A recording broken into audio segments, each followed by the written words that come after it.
Hello everyone, welcome to all of you guys. जैसा कि आप लोग यहाँ पे थंबनेल देख रहे होंगे, यहाँ पे आपको एक जॉब अपडेट के रिगार्डिंग हम एक नेलेट की जो रिक्रूटमेंट आई है उसके बारे में इंफॉर्मेशन देने आए हैं। आगे बढ़ेंगे, जानेंगे हर एक चीज़, क्या है इसमें एलिजिबिलिटी क्राइटेरिया, क्वालिफिकेशन क्या रखा गया है, साथ ही साथ क्या कोई एक्सपीरियंस मांगा गया है या नहीं मांगा गया है, इन सारी चीज़ों पे बात करेंगे। लेकिन उससे पहले मैं बताना चाहूँगा कि अगर आपने अभी तक चैनल को सब्सक्राइब नहीं किया है तो फटाफट चैनल को सब्सक्राइब कीजिए, वीडियो को लाइक और शेयर जरूर किया करें, जिससे कि मैक्सिमम लोगों के पास ये पहुंच जाए और सभी को इसका बेनिफिट हो। ओके गाइस, जानते हैं ऑफिशियल नोटिफिकेशन के माध्यम से कि क्या है ये नेलेट का ऑफिशियल नोटिफिकेशन में रिक्रूटमेंट नोटिफिकेशन। ओके, सबसे पहले हम ऑफिशियल नोटिफिकेशन के माध्यम से हर एक छोटे छोटे पॉइंट्स को जानेंगे, लाइक आपका क्या रिक्वायरमेंट है यहाँ पर। उसके बाद हम ये देखेंगे कि किस तरीके से आपसे रिक्वायरमेंट है इस ऑर्गेनाइजेशन की। क्लियर, इस ऑर्गेनाइजेशन का क्या रिक्वायरमेंट है, इन सारी चीज़ों के बारे में हम देखेंगे। ठीक है, चलिए जानेंगे हम छोटी छोटी चीज़ों को। एजुकेशनल क्वालिफिकेशन में आपका कोई एक्सपीरियंस मांगा गया है या नहीं मांगा गया है, और साथ ही साथ हम ये भी देखेंगे कि इस एप्लीकेशन का स्पेशली डेट क्या है। ठीक है, डेट क्या है, इंपॉर्टेंट डेट्स कैसे हैं, एज क्राइटेरिया क्या रखा गया है। ओके गाइस, ये है आपका ऑफिशियल नोटिफिकेशन नेलेट का। अगर आप यहाँ पे देख पा रहे होंगे तो यहाँ पे ऑलरेडी मेंशन किया जा चुका है ऑफिशियल नोटिफिकेशन में कि एप्लीकेशन जो है 20 जून से स्टार्ट हो गया है और ये 19 जुलाई तक चलेगा। तो ध्यान रखिएगा, 20 जून से इसका फॉर्म एप्लीकेशन स्टार्ट हो चुका है, फॉर्म का एप्लीकेशन प्रोसेस। साथ ही साथ यहाँ पे लास्ट डेट 19 जुलाई रखा गया है। इट मीन्स कि 30 डेज का यहाँ पर टाइम पीरियड प्रोवाइड किया गया है इस रिक्रूटमेंट के एप्लीकेशन के रिगार्डिंग। चलिए आगे बढ़ते हैं, देखते हैं पोस्ट क्या है। सबसे पहला पोस्ट है फाइनेंशियल कंट्रोलर का, जिसमें नंबर ऑफ पोस्ट 1 है। पेमेंट की अगर मैं बात करूं तो स्केल पे 15,600 को रिवाइज पे मैट्रिक्स में 7 CPC लागू करने के बाद लेवल 12 का यहाँ पे मिलेगा। 78,800 से लेकर के 2,09,200 तक का यहाँ पे है। उसके बाद इसेंशियल क्वालिफिकेशन की मैं बात करूं तो degree from recognise university and apart from that CA, ICWA, CS, MBA, finance, SAS, JAO, इन सब में से कुछ भी होना चाहिए आपके पास। साथ ही साथ 12 ईयर्स का एक्सपीरियंस मांगा गया है। Clear.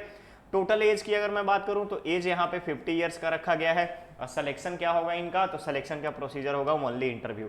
Same administrative finance officer में आएंगे।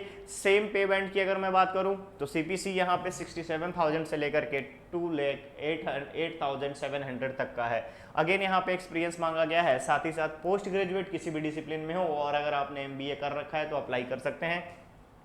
अगेन यहाँ पर एज 50 ईयर्स से ज्यादा नहीं होना चाहिए। इंटरव्यू के बेसिस पे सिलेक्शन होगा।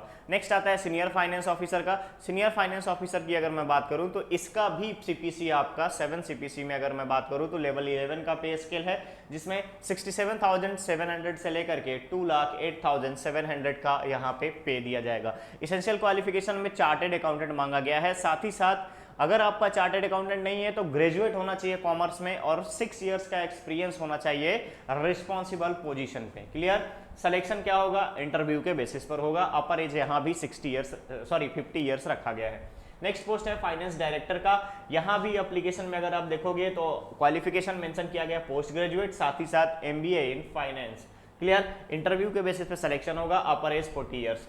नेक्स्ट आता है assistant director. Assistant director administration में अगर हम बात करें, सामान्य प्रशासन की अगर हम बात करें तो सामान्य प्रशासन में भी यहाँ पर आपसे डिमांड की गई है। इंटरव्यू के बेसिस पर सिलेक्शन होगा। साथ ही साथ पे बैंड की अगर मैं बात करूं तो 56,100 से लेकर के 1,77,500 तक का पे स्केल है यहाँ पर। क्लियर। आगे बढ़ेंगे सीनियर असिस्टेंट में, तो ध्यान देंगे सीनियर असिस्टेंट अकाउंट्स के लिए जो भी कॉमर्स ग्रेजुएट हैं आप अप्लाई कर सकते हैं। 60% मार्क्स यहाँ पे होना चाहिए। अगर आप डिप्लोमा इन फाइनेंस है तब भी आप एलिजिबल हैं। यहाँ पर अगर आप देखेंगे तो up to 30 years age criteria रखा गया है।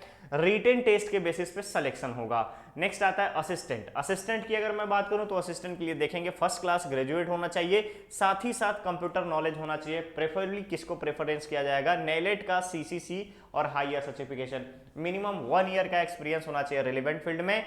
साथ ही साथ यहाँ पे स्केल लिखा गया है कि 25,500 से लेकर के 81,100 तक का पे स्केल रहेगा। सिलेक्शन जो होगा यहाँ पर आपका रिटन टेस्ट के आधार पर होगा और 27 ईयर्स एज है। स्टेनोग्राफर के पोस्ट में भी सेम कंडीशन लगाई गई है, 25,500 से 81,100। नेक्स्ट पोस्ट जूनियर असिस्टेंट का आता है, 19,900 से लेकर के 63,200 तक का साइंटिस्ट D का है। सेम ऐसे ही अगर आप देखेंगे यहाँ तो बी बीटेक का डिमांड किया गया है। आप देख सकते हो यहाँ पे कि जैसे ही साइंटिस्ट में टेक्निकल कोई भी जॉब यहाँ पे हो, जो टेक्निकल में आपका बी बीटेक मांगा है, कंप्यूटर इलेक्ट्रॉनिक्स, कंप्यूटर साइंस या फिर एमसीए और बीसीए, क्लियर है। अपर एज यहाँ पे 40 इयर्स रखा गया है। इंटरव्यू के बेसिस पे सिलेक्शन होगा। सेम आता है सीनियर टेक्निकल के लिए। सीनियर टेक्निकल में टोटल नंबर ऑफ पोस्ट 24 हैं। ओवरऑल अगर हम पोस्ट को देखें तो टोटल यहाँ पे अगर आप देखिएगा तो अलग अलग डिपार्टमेंट के लिए अलग अलग पोस्ट रखे गए हैं, अलग अलग इक्विवेलेंट क्वालिफिकेशन यहाँ पे डिमांड किया गया है। एज हर क्राइटेरिया के लिए अलग रखा गया है। मिनिमम एज जो है 27 ईयर्स रखा गया है और मैक्सिमम एज का अगर हम बात करें हर एक डिपार्टमेंट के हिसाब से मैक्सिमम एज 27 है, उसके बाद आपका 50 ईयर्स का है। कहीं कहीं किसी भी ब्रांच की अगर हम बात करें, डिपार्टमेंट की बात करें तो 40 ईयर्स का एज क्राइटेरिया भी लिखा गया है। चलिए आगे बढ़ते हैं। ये तो बात हो गई पोस्ट की। अब आता है ग्रेड पे के हिसाब से यहाँ पे एप्लीकेशन फी लगेगा। अगर 5400 का ग्रेड पे है यानी लेवल 10 का ग्रेड पे है तो ध्यान देंगे SC ST के लिए यहाँ पे 400 पर एप्लीकेशन लगेगा और जनरल के लिए 800 पर एप्लीकेशन लगेगा। अगर आप लेवल 6 यानी 4600 का ग्रेड पे में है तो आपको 300 पर एप्लीकेशन SC ST के लिए और 600 रुपया जनरल के लिए। क्लियर रहेगा।